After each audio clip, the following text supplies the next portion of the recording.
I've been wanting to do this. We have a doctor on this. Dumb, dumb, dumb.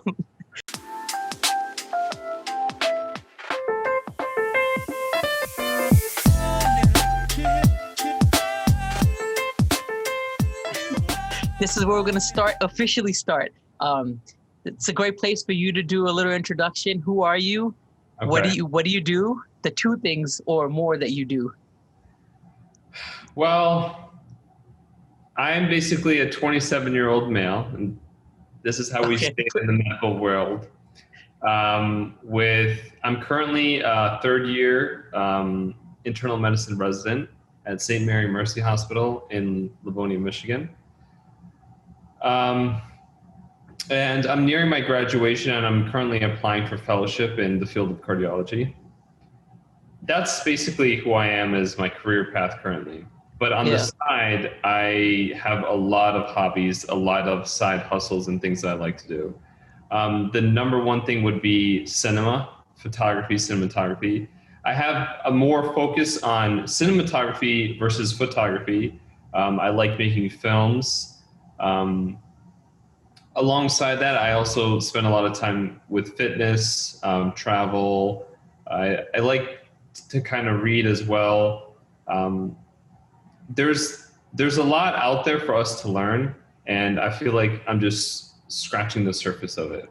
That's just a very, very, very brief kind of introduction, and we condensed. Can definitely go down, the rabbit hole as much as we want. Yeah, we will. I was going to say that you are the first. I've been wanting to do this. We have a doctor on this. Dumb, dumb, dumb. Because the loose. Well, that's another reason why I wanted to zoom on here, so I could just be silly when I want to.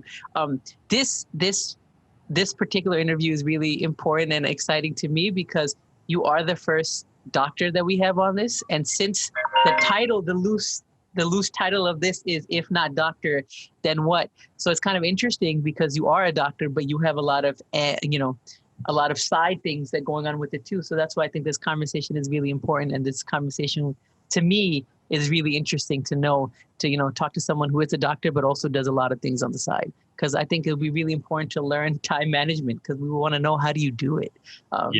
There's a lot to unpack here.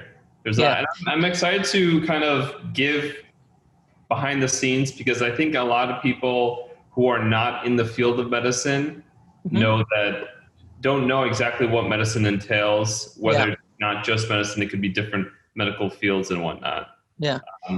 So we'll take it from like the very, very top. You are a doctor. Was there any pressure from your parents or your family for you to go down this route? Like most of, majority of the Desi population gets. Did you have that pressure? Right. I think the word pressure is a very interesting word. It's difficult to say if there was pressure. There was definitely influence. Mm-hmm. It was never really an ultimatum, you have to do this or else. Okay. Which I'm thankful for. There's definitely influence, and our parents, as we grow up, as babies, our parents are influencing all of our decisions, and they're essentially the caretakers of us. And I don't think that role ever diminishes. I don't think there's an arbitrary age when you turn 16 or when you turn 18 or when you turn 21, the role of the caretaker goes away. Because they definitely have wisdom, and of course they are parents, so they have a lot of insight, and they're theoretically and hopeful, genuine aspect is for the betterment of ourselves. So as I was growing up, basically when I was in high school, obviously my father is a gastroenterologist. He practices still in Fredonia, New York. And he also has an internal medicine practice. So I grew up with that, stethoscopes in the house. I grew up with, these reflex hammers and EKG strips and things in the house. So I was influenced by that. And of course, I wanted to be very much like my father, because I saw my parents, my father, and my sisters as role models as I was growing up. What happened was when I was 17 years old and I was graduating from high school, basically when I was in my senior year of high school, my sisters were already in that pathway of going into medical school, going to pre-med, things like that. But what I didn't really agree with was the United States medical system, where you have to do 4 years of sometimes irrelevant material and then take an MCAT and then do 4 years of medical school. For me, that sometimes it's all irrelevant. It's not sometimes it's all irrelevant. It's so all, all the time it's irrelevant. I didn't agree with that. It didn't make sense to me. And so what I wanted to do a bridge program. So I wanted to do 6 years of one thing. And I was born in Ireland, and I came to the United States when I was 4 years old. And in Ireland, when my father was doing his training for, MRCP and FRCP, which is these fellowship or these medical and fellowship exams for gastroenterology, he was also teaching at this hospital in Dublin, which is associated with this college or this university called the Royal College of Surgeons in Ireland. So he was aware of, the British system / the Irish system, where you go directly from high school into that system, which sounded very appealing to me. And there are actually systems like that in the United States, but I think by the time I figured out about them, it was kind of too late to apply. Yeah. What I did was I applied broad. So I applied to, I think 6 or 7, 8 Irish medical schools. And in one of them, they had also a campus in the Middle East. So it was basically the same medical school, but they have a campus in the Middle East. So I applied to all of them, and I got accepted into the Royal College of Surgeons in Ireland, but the Middle East campus, which was cool. Yeah. So when I first thought that, I wasn't aware of all the logistical differences between the one in Bahrain and the one in Ireland. But as the years progressed, as I, was, trained in Bahrain, I realized that I got a pretty good deal because the tuition is half the cost. The facilities are newer, and also the teacher to student ratio is much lower. And we had students who would come from Ireland and be exchange students, and they always loved spending time in Bahrain, and they really liked the way it was set up there. The only thing is, the one in Dublin is obviously more established. Their school was open in the 1700s, and they pride themselves as being pioneers in the role of surgery. Got it. So I spent 6 years there. So when I was 17, I went to Bahrain. I didn't know anyone in Bahrain. I didn't have any family there. It was a big move. And I remember very vividly, my mom sitting me down being like, "Are you sure you want to do this?" And, I'm a 17-year-old kid, At that time, the cool thing to do was to do study abroad and to do something different. Everyone else who I knew went to University of Buffalo. So I wanted to do something different. Yeah. So I went to Bahrain, and I remember when I landed, I was like, "Oh, this place is like a desert." So I was a bit put back, but luckily when I had the interview in Toronto, which was months prior, I sat on the couch with 3 other people, and one of the guys said, "Hey, if one of us gets accepted, we're going to need roommates." And turns out we all got accepted, and then we all got roommates. And so they were Canadian. So I had a good presence of, a Western influence while I was in the Middle East in Bahrain. Yeah. And Bahrain is an absolute amazing country. It is basically like a very Americanized version of a Middle Eastern country with, a Muslim touch to it. Yeah. All the food is halal, obviously. They have the U.S. 5th Naval Fleet there. So they have a good U.S. presence. They have all the American restaurants that you can think of and name. All the cars are just like American cars. And even, the music influence is the same. And also the cinema and movies are also the same. So basically I was in America, but it was just a little bit hotter. And you would hear azan 5 times a day. Yeah. So I spent 6 years there. And then after that, I came back to the United States and I took my board exams and then I applied into residency. And then I got accepted into Michigan. There was a time period when I was applying for residency and in between electives here in the United States. So there's kind of like a period where I wasn't really committed to anything. Yeah. And that's where I really wanted to push as much as cinematography and photography as I could. I went to New York City. My sister lived there at the time, and what I did was I had my camera because I was really into. Well, maybe we're kind of jumping back and forth, but that's basically how That's I okay. No, that's you can go into the next because I did what. Well, there was two things I wanted to ask about this whole thing. One, I think that the whole idea of skipping college and just going straight into what it is that you actually, if you knew that's what you wanted to do, I think that's great because there is a lot of wasted time and money in going to like a 4-year college when you know that what you want to do is something like medicine, where you're going to need to spend 4 additional years afterwards. So you might as well take 6 instead of 8 years, you take 6 years, and the first 2 can be more focused on what you want to do instead of the shit that most of us go through. So I think that actually is really good. It's like it's like a better path to go to because I know other people that went through something similar, and all of them had good things to say. Like they were actually pretty happy with the decision of doing that, and I think that it's just having more focus helped them in the long run than going to college and all that other nonsense. The other thing The one thing I will say though, it's a risk. If your end goal is to come to the United States and work as a physician in the United States, it's a big risk. Well, I was going to ask you, did you feel like, because I've heard this and felt it myself too, that with the ECFMG, right? What is like the international, what is the title for? So there's different titles. There's foreign medical graduates, there's international medical graduates, U.S. international medical graduates, or non-U.S. international medical graduates. Basically, when it comes to applying to residency, just for people who don't know, it's a training program. It's accredited training program. Yeah. By the end of it, you are able to be an autonomous physician and open up your practice. In some ways, you don't need to necessarily complete residency to do that. What you can do is complete either a year or a year and a half and finish step 3. And then you'll actually able to open up your own practice, but that's kind of unconventional. Yeah.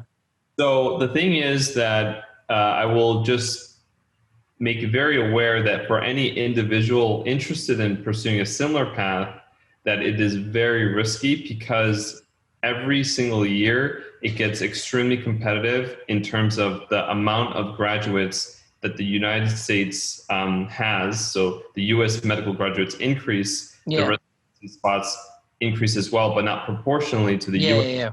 graduates. So that leads that piece of the pie, which would be filled by international medical students or graduates, to get smaller and smaller and smaller. Yeah. Doesn't mean it doesn't exist. It's just a risk you are taking, and it's a risk I knew when I took it. So I'm not saying that because what happens is I know a lot of my colleagues, who did the same thing. Yeah. And unfortunately, they finish medical school, but they try to apply to residency in the United States and they don't get accepted. Yeah. What do you do then? So though I don't agree with the U.S. medical system in terms of doing 4 years of college, MCAT, and 4 years medical school, if your end goal is to do medicine here, I would start there and focus everything there. And if, God forbid, that doesn't work out, then you can try the alternative pathways. Yeah.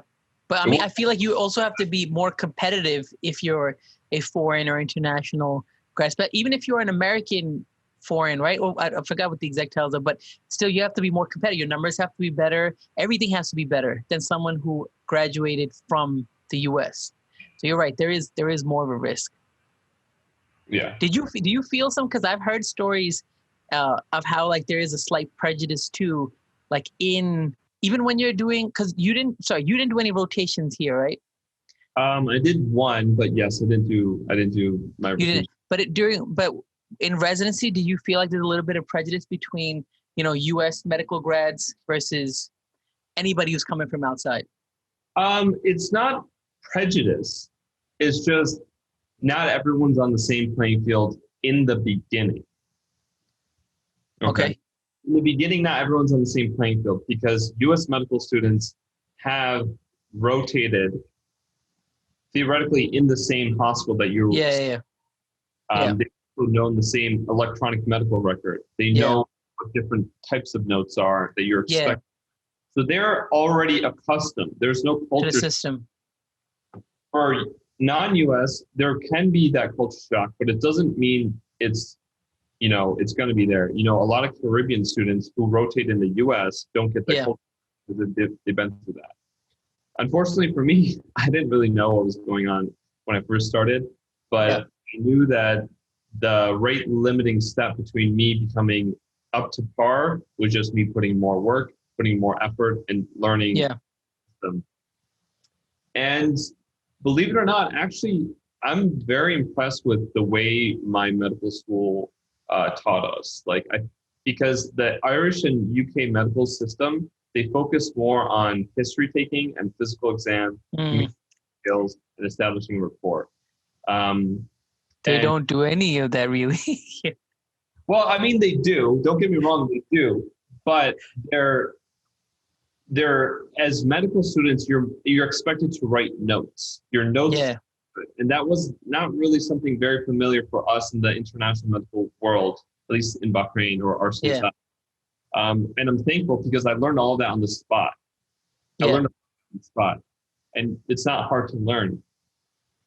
But here it's all about billing, coding, specific wording, whereas we were just focused on okay, how do you do this sort of physical exam? How do you do that sort of physical Yeah. exam? So I think that's really good advice about the path and understanding what the challenges and risks could be if you do go down that path. Even though I think it saves you 2 years and it probably costs less. So I want to get into the other half of you, which is this person who is either how do you describe your other half now? Do you just say as a content creator? Wait, do you want to do more film or do you want to do content, or what is it that you want to do more of or you like doing more of? That's hard to define because in order for me to tell you, I must need to know myself. Yeah.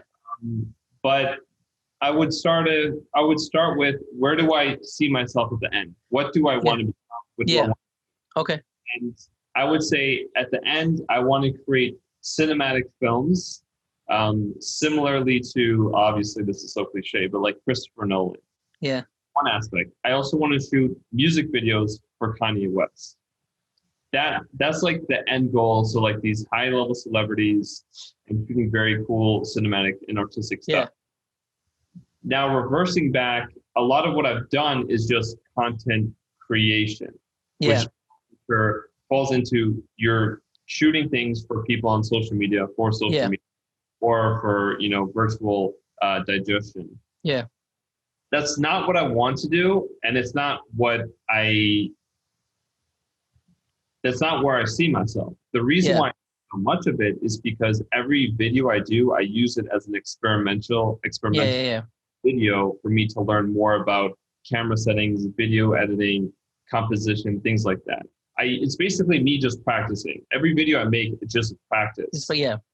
And then I'm using this practice in order for me to make a short film. So I know how to, direct, I know lighting, I know audio, and I know the other thing is, in order for you to shoot people or in order for you to get better at something, you need objects, right? You need models. Yeah. And unfortunately, being in the medical field, you don't meet that many people who are what you're looking to shoot. That's why social media has helped a lot, is because if I'm just like, hey, I want to get better or I want to create a portfolio, do you mind if I just do photos or do videos for you at zero cost for you? And generally people are very receptive to that. And it also removes the burden of any monetary value or monetary gain because I'm just doing it for my own enjoyment. Yeah. I mean, it'll be wild if you walk into after a patient exam like, yo, man, I was thinking about this video or this photo shoot. You want to do this after this exam? It doesn't work that way. No. But what first got you into this? Right? Because you were going down this path, even medicine, you were 17 years old and you were focused on that. So what brought you here? I asked myself that a lot. I was like, why am I interested in this? Where did this even begin? Yeah. And there's a point, excuse me. There's a point where I think things shifted. it was when, well, there was a lot of things. People who I looked up to, and I still look up to, but there was videos that I saw that really impacted me. A long time ago, there was this video called, God, what was it? It was to the tune of Somewhere in America, and I think it was like Muslims in America, and it was this video of these girls like in hijabs riding skateboards. Yeah, I remember that. Right? Yeah, and yeah. That video, and I was like, this is so dope. But I Yeah, it think was cool as shit. doper. That's what my thought was. I was like, this is really cool, but I think I could make it cooler if I had what I wanted to have. Yeah. And during that time period, that was probably 2014. This was the same time period your brother was making videos, and also Ali Malik was making videos. Yeah. So, and this was where Instagram was slowly starting to develop. So I would see, your brother and also Ali make these videos, and I would be very inspired, and I would be like, wow, this is very cool. I wonder how I would make it. So then I went to Pakistan one time, and I decided, let me just shoot some video on my iPhone, and let's see what happens. I was like, I'm going to make 14 seconds of a video, and I'm going to make it to this tune of Kanye West's My Twisted Dark Fantasy, like the first part. Yeah. I did it, and there was an overwhelmingly positive response. Like, back then, like Instagram was nothing, but for me, like getting a lot of likes, which is nothing now, but it was like, wow, maybe there's something here. Yeah. So, and then I kept doing that with my iPhone, because obviously I was like, what, like 21 or 22. I didn't have any equipment. I didn't have, much money. So I was just like, there's no way I can afford a camera. So what I did was I just kept shooting on my iPhone. So then I was like, okay, if I can't shoot cool video on my iPhone, how do I make these videos cool? Then I realized it's all on editing. So then I got Final Cut Pro, and then I just shot on that, and then I just learned how to make videos cool by editing. So like for 2 years, the only thing I could change, the only modifiable factor I could, other than my models and people who I shot, was in editing. So I learned a lot about editing because I was just focused on that. And how did I learn editing? I just went on YouTube. I didn't want to learn basics. I wanted to learn situational aspects. So I'd be like, how do I make this one clip reverse? Or how do I make this one clip zoom in and go into it? And that's what I would Google, and then I would learn that trick, and then I would just keep learning tricks with each subsequent video. Yeah. Then it came to the point where, in a lot of my videos, the way I edit is I first start with the song, I place the song in the timeline, the videos to the song. Yeah. It can sometimes be a little unconventional because usually people shoot the video, finish the video, and then sometimes find a song and then maybe make some adjustments. Yeah. So, and then I'll get into that in a little bit, why I do it that way. So then following that, when I finished step 1 exam, I was gifted the current camera setup I have. And when I got this camera setup, I was like, okay, if I'm going to get a camera, I have to get something I really like and something I really want. And what I wanted was this effect. I wanted someone to be in focus and everything else to be out of focus. Sorry, it's my dad. He keeps calling. That's fine. If you want, you can answer it. No, it's fine. And that's basically where because I asked myself, what makes a video from an iPhone, what it does, and what makes a video from Hello? Oh, no, sorry. The last thing we were talking about is you getting your camera as a gift for completing step 1. Yeah, so that's pretty much where it stopped. Yeah. So when I was given the opportunity to have a camera, I asked myself, whenever I'm given these opportunities, I want to do something a little different. Yeah. So I looked in the market for cameras, and the main camera I actually really wanted to get was a Blackmagic Ursa Mini. Ursa, yeah. This is for those people who don't know. It's a very big. It's a cinema camera. It's not a digital camera or a DSLR or mirrorless camera. It's a cinema camera, and it's used to obviously shoot cinema, not to take photos or anything like that. The issue that I had with that was that it's not as portable and it's not as mobile as I would have hoped. No. I used it. So then I was like, okay, maybe I'll just go with what the current standard was. And the current standard from most people I talked to was the Alpha series in Sony. Yeah. And I talked to Atif and I talked to Ali, and I think Ali has this S2. And I think Atif had the R2. But I don't remember back then. But anyways, I settled with the R2. And then I was like, okay, now I have the camera. What about the lens? And I think most people don't realize the lens may be more important than the camera. It is. Because the camera, yes, it can shoot things, but it's just raw. It's the lens that gives you this effect. It's the lens that can kind of compress and decompress the foreground, background. It's the lens that is in charge of autofocus. It's also in the lens that is in charge of the sharpness and the softness of the image. Yeah. So then what I did was I went on Vimeo, went on Google, and I searched endlessly for months and months and months. And then I finally settled with the Loxia 35mm prime lens. The reason why I chose this lens was it was manual focus. Yeah. And for in cinema, they use manual focus. Yeah, I know. Autofocus. Yeah. So I wanted to at least start there. I knew that it was a handicap for whenever I shoot anything because manual focus is by definition a little bit more difficult than autofocus, especially when you're shooting moving images, moving targets for photography. Yeah. But when I first got the camera, the other thing is the lens that I saw it's very small.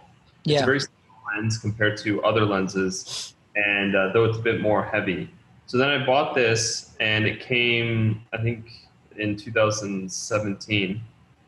And then I started using it and I started shooting it, but obviously there was a long time for me to kind of get relatively good with it. And I realized at that point, stabilization was the name of the game. This was something that was not familiar with me before because I was shooting on my iPhone and there's no stabilization.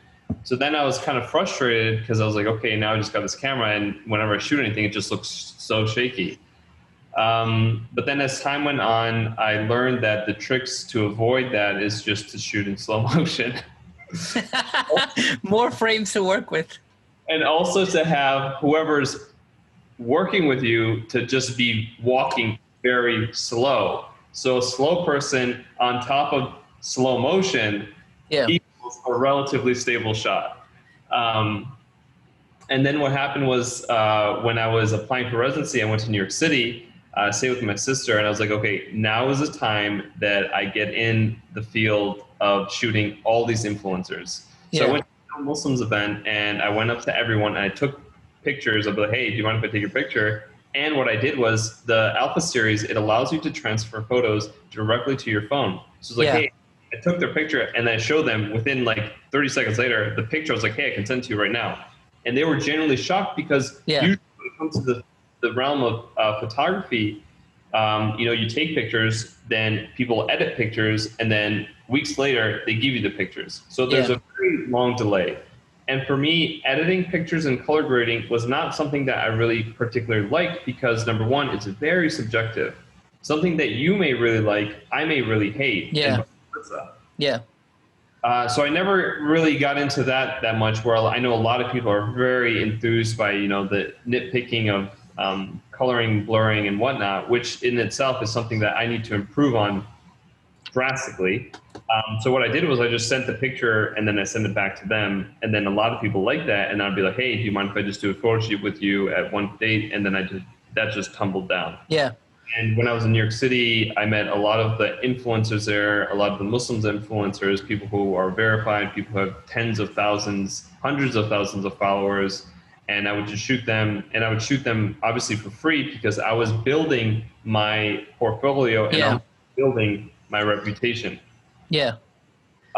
Wait, so so in your medical career right now, you've done your schooling stuff already. You've taken step 1. So how long of a gap did you have? Huh? I took all the steps by then, step 1, step 2 CS, and step 2 Oh, you C. did 3, but not 3. Because 3 you have to do in residency. Yeah, generally they do it in residency. What happened was when I came back from Bahrain, I didn't take my step exams in medical school, so I took them when I came home. And I took all 3 exams in a year. And then shit, that is intense. It's tough, but it's not as hard as people think. It just takes a little dedication. And okay, mister, I did all 3 of them in 1 year, and it wasn't as hard. It's still a pretty decent task to take on in 1 year. It's especially tough. that you're done with school, like going back in, because step 1 has a lot of basic stuff that you learn early on, right? So it's like a big mix, and step 2 is nothing like step 1. So it's still I think it's an interesting challenge to do in 1 year. But all right, so you did those in a year, and this started after you were done with those exams. So how long of a gap did you have between your completing that exam and then, doing this and applying to residency? Well, unfortunately, I'm notoriously known for being a procrastinator. So what happened was I finished step 2 CK August like 28 or something, and then August 29 or 30 we went to Ireland. Yeah. I think it was something like that. Maybe it was a bit before. And then what happened was September. Oh yeah, then we came back.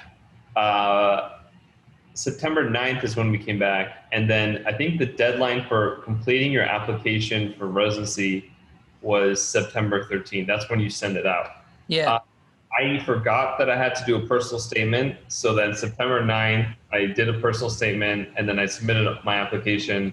And then I was waiting for my score for step 2 CK. And then basically once I finished my exam, like a month later, I applied for or like a week later or 2 weeks later, I applied for residency. Yeah. And residency is basically the application period goes from September to March.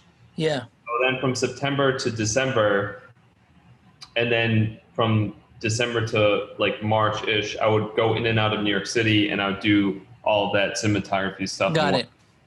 Yeah. Just so it's good to know like where this was happening, because I don't think a lot of this could happen when you're actually in school. While I was in school, I did shoot video, but I shot it on my iPhone. I will say it would be difficult, yes, but not impossible. Yeah, I'm sure it's not impossible, but it would be challenging.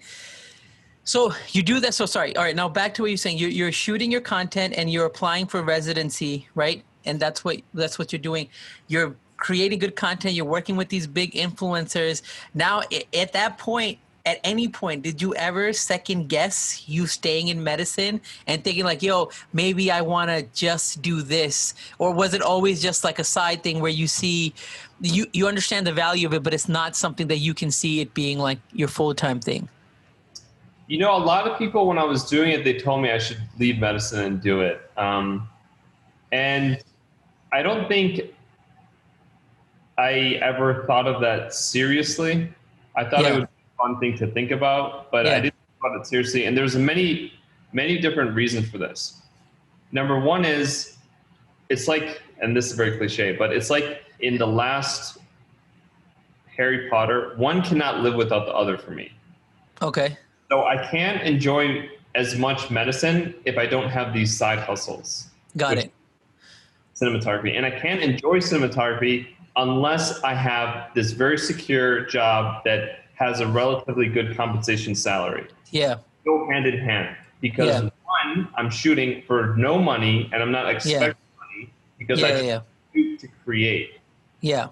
On the other, I'm being challenged in I wouldn't have been able to be okay at, I don't think I'm that good, but I wouldn't be able to be okay or relatively good at cinema if I didn't know how to self-teach myself everything, because that's what you learn in medicine. Yeah. Well, that's a good point. That's a really good point. Really study hard, and you have to be very committed to something, a lot of self-sacrifice, be willing to read a lot of books, a lot of different sources. And I learned all of that from medicine. I just took those traits and I applied it to a different field, which was cinema. It's not the only field I've applied it to. When I graduated from medical school, I decided I want to build a computer. I never built a computer before, but I was just like, I just want to do it. So when I landed in because there was a delay between when medical school ended and graduation happened. Yeah. So I flew back after my last exam, which was in May, end of May, and graduation was in the beginning of June. I told my family, my graduation present, I just want to build a computer. So I went on Amazon and just ordered every part, the RAM, processor, motherboard, PC, all these things. Didn't know how to make any of it, but I just Googled and YouTube.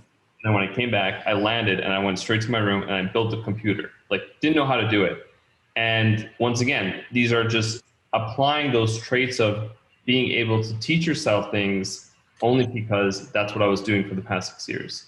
Yeah. If hypothetically you did get to the point where you were shooting videos or you're making content and you're doing really good, and part of you, or you wanted to explore the potential that you had, and if you decided that, you know what, I'm gonna pause on medicine for a while, right, and do it, how do you think your parents would have reacted to that after you spent 6 years doing this, and before you went into residency or something? If they're if you were oh, I'm gonna stop for a year and just do this, or I'm gonna see and explore this and see if this could be something real, how did you think they would have felt? I think my parents would first want to know why, right? Yeah. Why would I do something like that? Is it because I'm unhappy? Is it because I don't think will be successful? I mean, it's very contextual and situational. Is this after I finish residency? Is this before I finish residency? Yeah. That matters too, yeah. Right. Let's say it's after I finish residency. Let's say I'm already working and I've already completed and I'm already making relatively good money. Yeah. That's a different scenario. 100%. School, that would be a different scenario. I think if it's during medical school, they would encourage me to kind of complete the task because medical school and people in medicine, they're very well known to this terminology called delayed gratification. Yeah. Where you know that there's other things that you can be doing that may be gratifying to you in the short term, but the goal is delaying that gratification for a more invested long term. Yeah. And then, because the thing with that is that I'm sure they would tell me, and maybe I would think about it myself, is I could delay my medical school, I could delay residency. Yes, it's fine. But the benefit I would get out of completing it, even with the level of dissatisfaction, if I was in that situation, would be so much more beneficial for me than for me to delay it and then try to go back into it. Because at the end of the day, I would have resulted in, a medical degree or completion, and then I could be able to do it. I think this notion that, it depends, right? You're asking asking what he would do when he's already a physician, right? You're not asking. That's why I think it's more interesting. So I wouldn't advise myself that if I had those feelings, they may be just feelings or fleeting feelings. They really reflect my intellect or my passion, which would be to, at the end of the day, be successful in all forms. Yeah. Yeah. Dude, it's interesting. Your answers are so diplomatic, and it feels like imagine, I don't think he would, but imagine if your dad was watching this. That's how it sounds like you're answering. Like even the first question when I was asking if you were ever pressured, you're like, no, I wasn't pressured, but influenced, and you were very polite and very very proper. I would be like, yo, my parents would have been pissed as shit. They would have whooped my ass because that's kind of what they did when I did decide that I wanted to leave medicine. But your answers are very posed and very proper, that if they do hear it, they can be like, oh man, our son, I'm really proud of my son. Well, it's all true. I think these questions are on a superficial level. They look simple, but they're not. And it's important to make sure we give it the right justice and the right, level. Of course. So now at the point, because you're still in the middle, you still have not ended your journey of medicine. So But at the point you're at now and where you see yourself going, are you genuinely happy with the decision that you made? I mean, forget the idea of how much time and money or whatever energy has been invested in it already. Are you overall happy with where you're at 100%. and what you do? Yeah. Zero regrets and zero level of hesitation to answer that. That's awesome. That's amazing. That's like the ultimate goal, is to be at that place where you don't have any second guesses or any regrets. So. But the thing is, I will say that goal is a mentality. What goal? The goal to have zero regrets, it's not a position in life, it's a mentality you choose to have.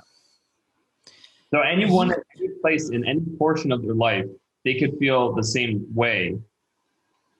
And that's a mentality. It's not like I don't have to achieve, right? I don't have to be a position to have this level of self-fulfillment. It's because it's my mentality. Yeah, but I mean, what you're doing it contributes to how you feel. That, like, it's more. I mean, what you're talking about is also more philosophical about life and deeper stuff. I'm specifically focused on what you do, because that's just a small part of who you are, right? You don't seem the type of person who takes their career and that's not your identity. Like, you being a doctor is not all of who you are. It's just part of who you are.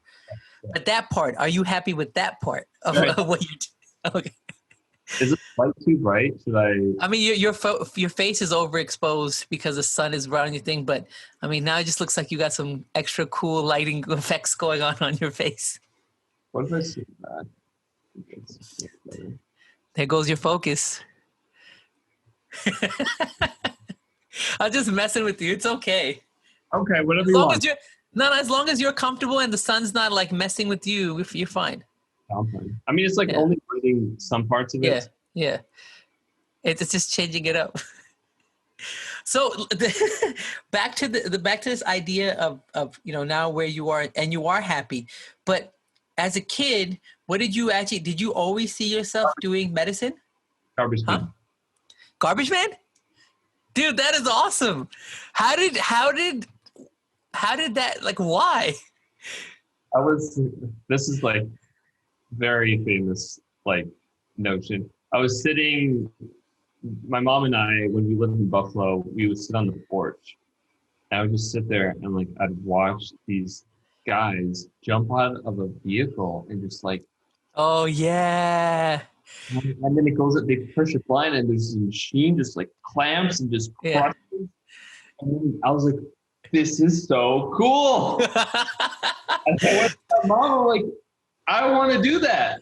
She's like, well, do you? I was like, yeah, it's so cool. And, I grew up with that notion, and then I would ask her, the livelihood of other fields and stuff like that. But that was pretty much it. Like, garbage man. That's super cool. I remember wanting to. And I think your reasoning is super cool, because if you just objectively look at it and the stuff that they're doing and what the mechanic, it's cool as shit.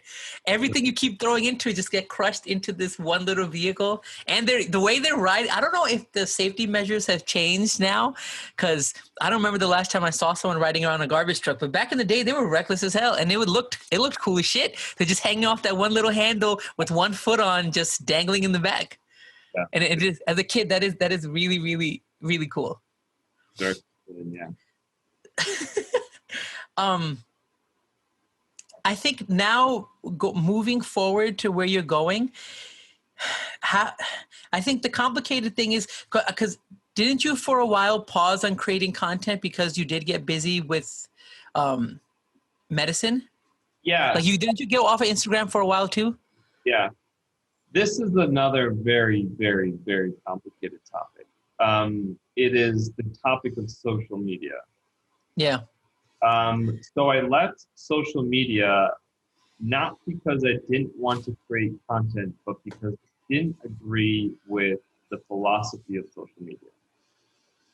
So, and I still wouldn't say I agree with the philosophy of social media. And at any point when someone reads this or watches this, I may be off. But the point is that I would ask myself, what is social media? And there's a few books that I would recommend people reading by Cal Newport. One is Deep Work, and one is Digital Minimalism. And the issue that I found was with social media, especially with content creation, because that's what I was doing, is you create something that can be declared as a masterpiece, but it would only exist for Yeah. 20 hours or 42 hours or 48 hours or 72 hours. It wouldn't exist as much as it would deserve to exist. That's number one. Number two is the level of reception that that particular thing that you created is only proportional to your followers. If Yes. you took a picture, an amazing picture of, let's say, a waterfall or a mosque or the sun or the moon, you may get an X number of followers or Yeah. likes and comments. And to you, that may be what you want or what you don't want. But if an inferior picture was taken by Kylie Jenner, she would get tremendous amount of more likes, comments. Yeah, 100%. And then what that shows you is this platform is not generally, I mean, there is exceptions, but generally it's more of a popularity contest. Yes. And then the question is, how do we become more popular? We become more popular by increasing the amount of posts we have, Yeah. increasing the amount of engagements we have, and then increasing the followers and following and whatnot. So this game that we're playing, it requires us to put more in to get more out. But then the question is, what is our end result? Do we Yeah.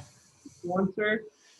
Do we want to have a high following? What is it? And then you look at what are influencers. They're essentially breaking down into a very basic form, which is not entirely, the most depth, but they're human advertisements. Yeah. They are those pictures on the magazine that we easily flip over. Yeah. Are the advertisement on YouTube that we click skip ad as quickly Yeah. as they are, the thing on Netflix where we click skip. Well, Netflix doesn't have ads. But the point is, what we're trying to achieve is something that we actively try to avoid in our daily life. Yeah. That's very true. So the other aspect that social media does is in order for you to be also successful, you also have to be less humble. You have to showcase, hey, I just got this new phone. Hey, I just got this new car. Hey, I'm traveling. Hey, I'm doing all these things. Where naturally you may not have done that before, but you're also trying to appease more people, interest more people, and you're creating this artificial life on the gram. Once again, this is not like everyone, but this is a general behavior. Yeah. The other thing that I found very interesting is it sexualizes everything.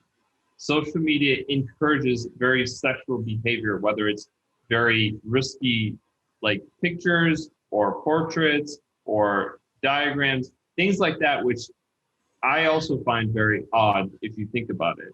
But that's not sex sells has been in the industry forever. I don't think that's new to social media. I think that's just the way it's been forever. Whether it's been magazines, whether it's been TV. It just got incorporated as well. Yeah. And then what else did and then the other thing is it causes a lot of anxiety and depression. And they've studied. Yes. Why does it cause that? It's because naturally as humans, when we compare ourselves to other people, when in our day are we comparing ourselves to other people? It's maybe when we're walking down the street, when we're going to the gym, when we're at the mall, or maybe we're watching TV or opening a magazine. We see people who are objectively more attractive, they're more successful, they have a better car, better life, better wife, better husband. And those are the points where we may compare ourselves, or with family gatherings or things like that. But those times that we're comparing ourselves, they're very temporary moments. Yeah.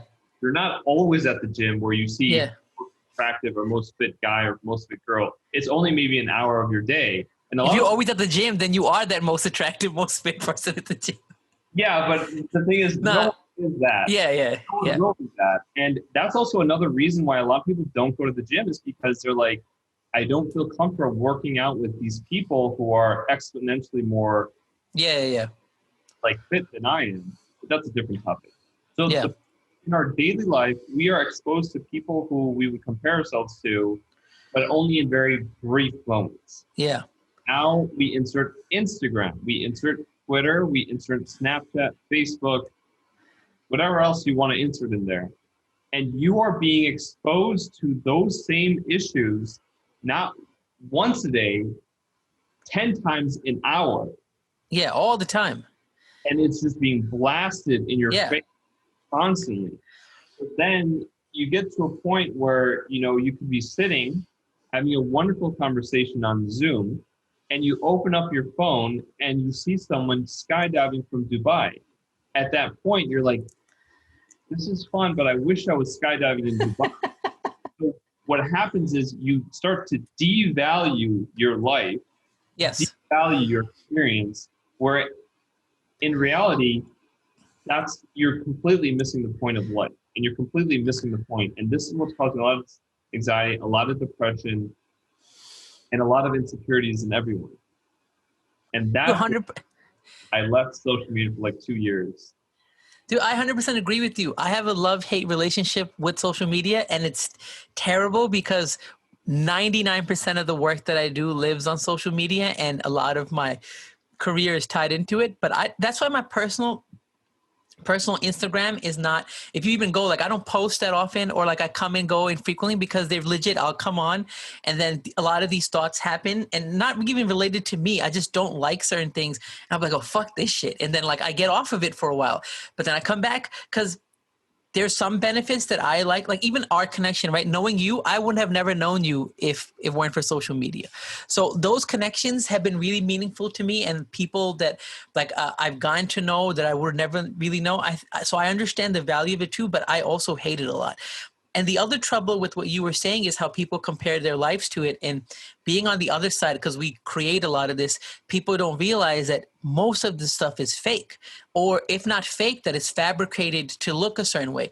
Like the snapshots of you seeing, like, that's not someone's life all the time. And even like people always have those memes and jokes where they'll be at a party and you're like, moving the camera and everybody's dancing. And as soon as that snaps in, everybody goes back to like, just sitting down or like just looking at their phone or whatever. Nothing is as cool as it seems. Nothing is as exciting as it seems. There's like little moments, but people take those moments and that's what you see on your phone. So you just imagine their life is always like that.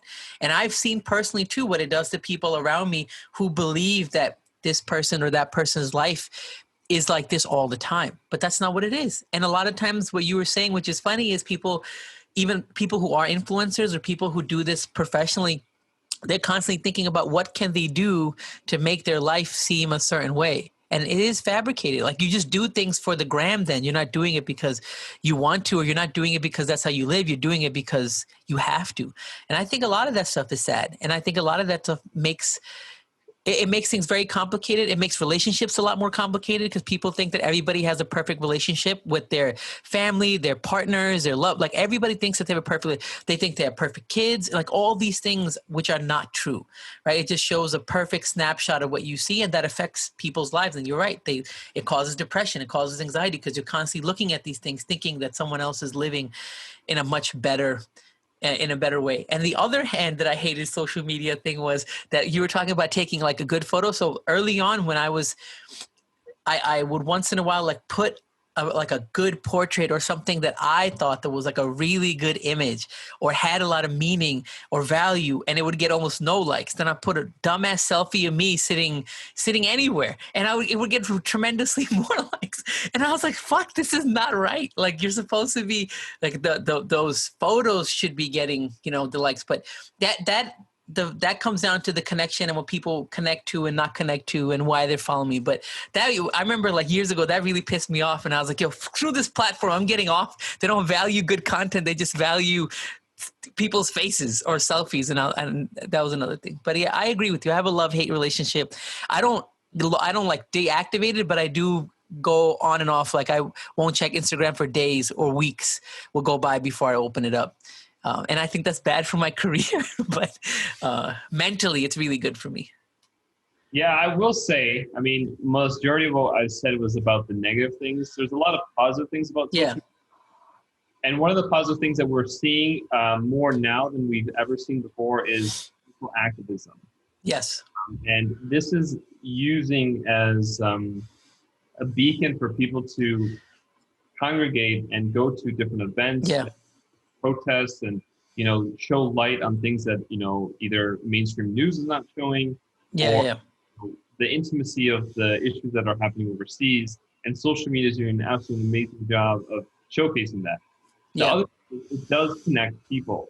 Yeah. It does connect me to other people. It connects me to you, and it will connect other people. So it's not all bad. And there is a lot of creative content on social media, which Yeah. wouldn't have been there before. Yep. AKA, I don't create on any other platform, unfortunately. It's just being very cautious, just knowing that this platform was engineered by psychologists to increase the addictive potential of it. Yeah. Having that in the back of your mind when you use it is important. And then you Yeah. use it for beneficial it can. Yeah.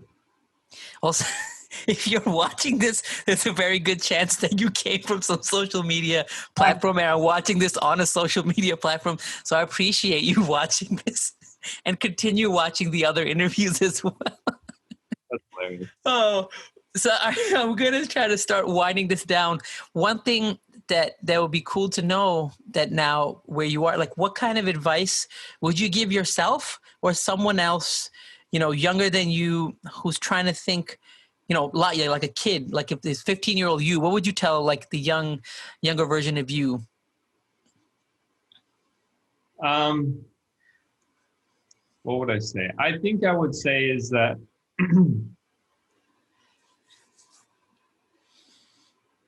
if you want something, the only thing holding you back from getting that is yourself. Yeah. And if you want to succeed and be successful, it's it's the amount of effort you will put into that. Don't compare yourself to others, even people who are in similar situations, socioeconomic class, family, genetics. Don't use them as a bearing of success. Only compare yourself to yourself and aim to just be more productive and more efficient today than you were yesterday. And that should just be it. Yeah. If you constantly ask yourself, am I reaching my potential? I think the thing that we fall issue is, and the thing I had a big issue with myself was I would compare myself to other people. And I mean, I still do. We all do. Yeah. Everybody does. It's just, you want to know that the goal of life, a lot of philosophical stuff, but the goal of life is not for you to compare yourself to others. It's just for you to reach your potential. Regardless of any field. Yeah. It has nothing to do with medicine. There's nothing to do with cinematography. It has nothing to do with mathematics. It's just, you have to reach your potential. And in order to do that, only you know how much more you can do. Only you know where you're lacking and where you're slacking. So focus on that. Be very honest with yourself. When you know that you're not hitting those goals, when you know you're not being honest with others, with yourself, and it's okay to be wrong. It's very okay. Actually, it's also very okay to be uncertain. I think this notion of certainty is very overrated. As someone who's a high school graduate, you shouldn't know what you want to do for the rest of your life. People who are the rest of their life don't know what they want to do for the rest of their life. I still don't know. Which is fine. This notion you need to know, and it has to be this. And if it's not this, it can't be anything else. Yeah. I think I face a lot of friction with people when I do cinematography. They're like, you should do this. You should leave X, Y, Z, or you should, and it's just like, do whatever you want to do. And you don't need to be certain of it. And you can change your mind at any point. I could say today that, I love medicine, I love cinematography, excuse me. And then tomorrow I could just stop cinematography all itself and just do.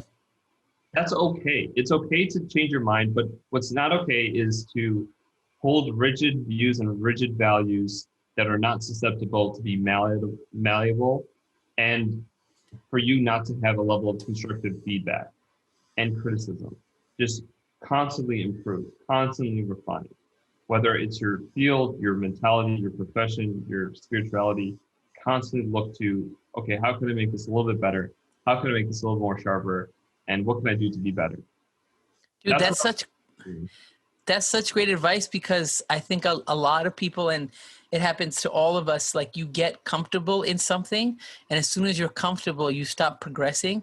And I think it is really important. It's something that I've been exploring more lately too, that we get to a point where you think, well, you said like you got to improve a little bit every day, but if you're doing okay and you're comfortable, then sometimes you just kind of go on cruise control and you stop improving. And I mean, if that's how you want to live and you're happy, that's fine. But I think for the most part, that this whole notion of constantly trying to do a little bit better than what you did yesterday, I think that's super, super important if you can do that. And there's a lot of other really good stuff that you said that I think that it actually is, it really is good advice for someone who's listening. Yeah. Well, I hope someone, even if one person found this beneficial, then it was a success. Yep. That is definitely true. If there was one more question, more serious question, going through the path that you did, knowing the risks and knowing the challenges of what you will face when you're doing residency and stuff like that, would you still recommend someone going down that path, being aware of what the challenges could be? Like, do you still find yourself happy with the decision of going someplace, for example, that you did a 6-year thing instead of an 8-year thing, given the challenge that you had to face afterwards? So that question, once again, is a very loaded question. And the thing, these topics is it's very contextual, right? So you see where I am now, but you see where I would have been on the other, if I was in medicine. So for me, it was the most perfect platform pathway that I would take. If someone asked me today, should you do that? And you are, let's say, a U.S. citizen, I would say, no, do not do that. The reason why is because you are, once again, it's becoming increasingly difficult for people who are outside to get in. It's not possible, it's just difficult. And I wouldn't want to tell people to take a shortcut, because it wasn't a shortcut. No, I'm not saying it's a shortcut. It's not a shortcut. But I think it's a really good point. To know that one, it's already, that the path already is challenging. I mean, anything worth doing is challenging, but medicine already is challenging, and you don't want to make it more difficult, especially when you get to the point of residency. Like if you don't get residency, you're really left with nothing unless you want to teach. Like you can't practice medicine unless you do, in the US, you can't practice medicine unless you do your residency. So that is a good point, that the fact that you don't recommend it now, I think that's a good point. Yeah. Now we're going to get... remain unexposed. Terrible. It's okay. Now to the most important question. What is your favorite pizza spot? Well, could be anywhere. Right now it's Sal's Pizza Cafe in Dearborn, Michigan.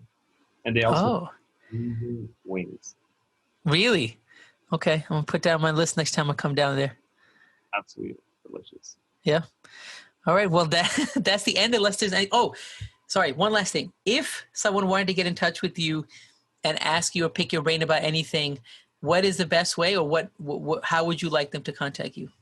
I would say right now it would be social media. You could. But what if it's not now? What's that? What if it's not now? You're not on social media. If it's not on social media, so my social media is at Mo from Amrika, AMREEKA. I'll put everything up. Yeah. If not that, my email, because I again off social media depending on the mood and depending on the day. MOA10441@gmail.com, and of course I'll do that. Okay. Cool. Thank you so much for being here. I think that this conversation I actually even learned a lot about you too that I didn't know. A lot of this I didn't know. So I'm really, really happy we did this. I'm looking forward to hearing it.